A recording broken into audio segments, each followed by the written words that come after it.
Hoy te voy a comentar algo sobre una anécdota que me pasó en una entrevista técnica, lo cual cada vez que me entrevisto pasa, es similar. Las entrevistas ciertamente abordan por una tangente en la cual casi todas las entrevistas son similares. Entonces las entrevistas van comenzando por el contacto con la persona técnica o la empresa con el desarrollador o programador. Yo lo diferencio entre un programador y un desarrollador, ya que un programador resuelve actividades comunes, o sea, tickets o no tan comunes. En cambio, un desarrollador es como una persona que está en el día a día, pero está en múltiples actividades. Yo lo considero como un full stack, porque sabe un poco lo que es base de datos, conoce arquitectura, implementa patrones. Entonces, esto lo diferencia entre un programador que se encarga solamente de resolver tickets y tickets. En cambio, el desarrollador va en busca de más soluciones. Entonces, cuando la empresa empieza a abordarte, a hacer el contacto cercano, primero te entrevista un reclutador, que es la persona que te hace el acercamiento con la empresa. Y luego de esto, ellos van profundizando y si te escogen tu síntesis curricular, lo cual hay varios desarrolladores también que están allí. Entonces, esto hace que sea un poco el contacto entre la empresa y tu persona, para que así hagan un contacto. En este proceso ellos están viendo lo que es tu síntesis curricular, están haciendo una búsqueda de información por LinkedIn, están buscando tu portafolio. Y es necesario que tú entiendas que no eres el único que está allí participando. Hay otros desarrolladores que están apostando por ese puesto, que quieren ocuparlo, pues. Entonces, cuando hacen la entrevista técnica, el acercamiento, es como el tercer acercamiento. Esto se vuelve que a ti, como desarrollador, comienzan a hacerte una cantidad de preguntas. Es necesario que comprendas algo. No requieren de conocer toda tu vida personal o toda tu carrera profesional. Ellos van comenzando a lo que es las últimas empresas con las que participaste, de suma importancia, los últimos proyectos en los cuales participaste, qué implementaste, qué sistema, qué software implementaste o qué metodología usaron, qué prácticas estabas usando, si fuiste un desarrollador técnico, que es de importancia. Entonces, yo participé en las últimas 3 empresas, las cuales duré 4 años, 3 años, 2 años. Entonces allí estuve desarrollando microservicios, orquestando los microservicios, donde hice el Lambda Function para implementar tal mejora para tal microservicio o automaticé tales procesos. A nivel técnico siempre te van a preguntar, cuando ya comienzas, profundizas, sales de la parte de la experiencia laboral y pasas a lo que es el nivel técnico. No es necesario que comiences a profundizar de que, por ejemplo, en el lenguaje Java comenzó en el año, 80, entonces los lenguajes de alto nivel son esto. No, eso no les apuesta a ellos. Ellos les apostaría más lo que es el tema de cómo trabajaste o cómo puedes hacer una mejora de forma recurrente. Si, por ejemplo, cuál es la diferencia entre funciones asíncronas, funciones síncronas y funciones recurrentes. Cuándo vas a usar una cola, cuándo vas a implementar lo que es un gRPC para manejar lo que es los protobuffer, cuándo vas a implementar una arquitectura hexagonal o cuándo vas a implementar un patrón de diseño como strategy. Cuáles son los patrones de diseño, cuáles son las buenas prácticas para desarrollar un buen software, posibles TDD o DDD cuando haces pruebas unitarias o pruebas de integración, si conoces Cucumber, si has trabajado, cuando vas a hacer un testing, cómo lo harías o los test unitarios, cómo los vas a hacer.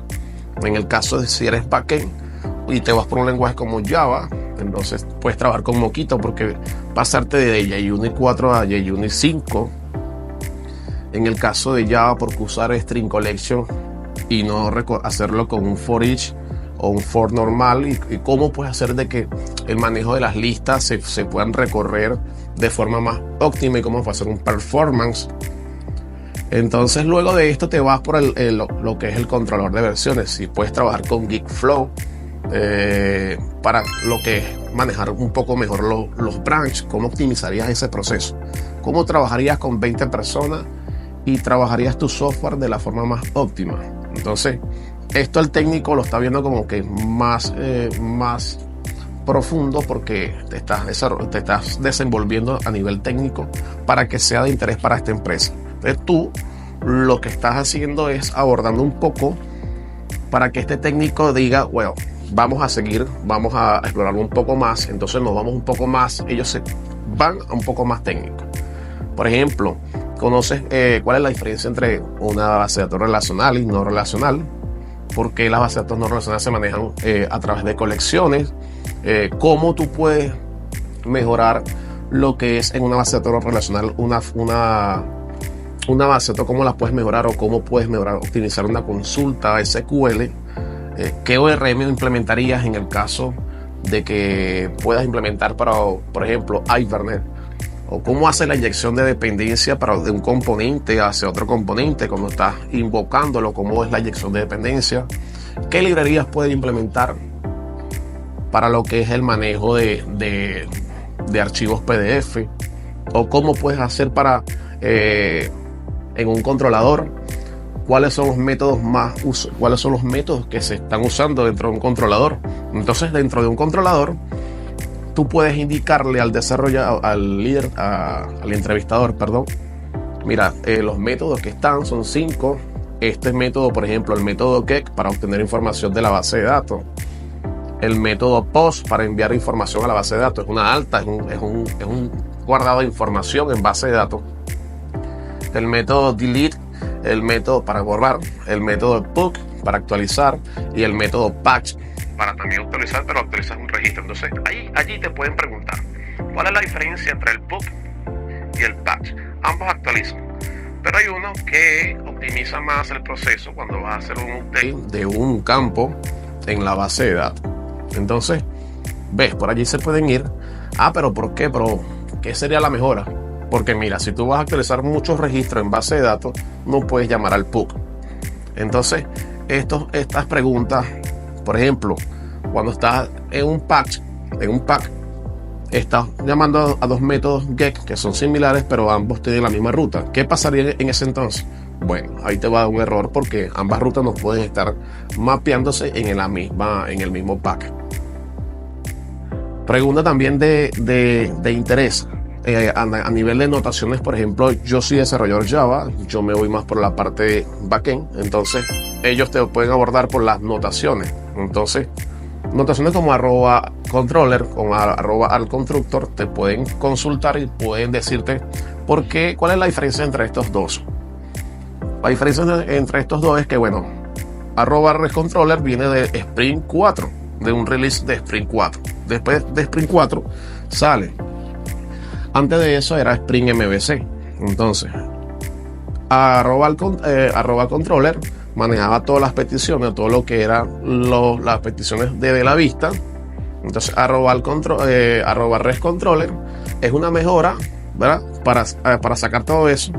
Y allí maneja lo que es los componentes, igual recibe peticiones desde una vista. Y allí te vas desenvolviendo. Otra pregunta que puede hacerse similar es que ¿qué librerías puedes implementar en Java para lo que es el manejo de los métodos getter and setter? Y lo que es para lo de implementando métodos como toString, el equal, puedes implementar Lombok. Lombok es una librería la cual puedes implementar al constructor, todos los constructores dentro de una clase. Te puedes incluir lo que es @data, una notación @data, para así incluir todo lo que es los métodos getter and setter y el toString, todo esto, y el equals. Y allí te puedes desenvolver un poco más. Ahora, si te vas por la parte como junior o semi-senior, que ellos te pueden abordar, van comenzando de la parte de lo que es programación orientada a objetos. Se pueden ir por lo que es gerencia, por lo que es polimorfismo, que es sobrecarga de métodos. Entonces, que la herencia te pueden consultar, porque cuando tú estás heredando una clase de una clase padre, la clase hija hereda los atributos de esta clase, y asimismo puedes llamar a través de la palabra reservada super a esta clase padre y absorber los atributos. Pero si yo soy el padre de esa clase y yo quiero decirle, mira, no todos mis atributos, no todos mis bienes serán tuyos. Bueno, yo a través de modificadores de acceso puedo hacer eso, ¿sí? Ahora, yéndonos por la parte de Java, ¿cómo tú harías lo que es la sobrecarga de método? Bueno, la sobrecarga de método básicamente es el llamar al mismo método con la misma firma, pero pasarle diversos argumentos. En los argumentos los estás cambiando y les puedes pasar el tipo de datos que sea de tu preferencia. Ah, pero ¿cuáles son los tipos de datos? String, booleano, doble y flotante. Ahí están los tipos de datos. Si se van mucho más profundizando a nivel del backend, también se pudieran ir por lo que es lista, cuál es el framework de colecciones, como cuál es la interfaz de collector, algo así. Se pueden ir por toda esa parte. Y cuál es la diferencia entre una lista y un array list. Allí abordarían un poco más.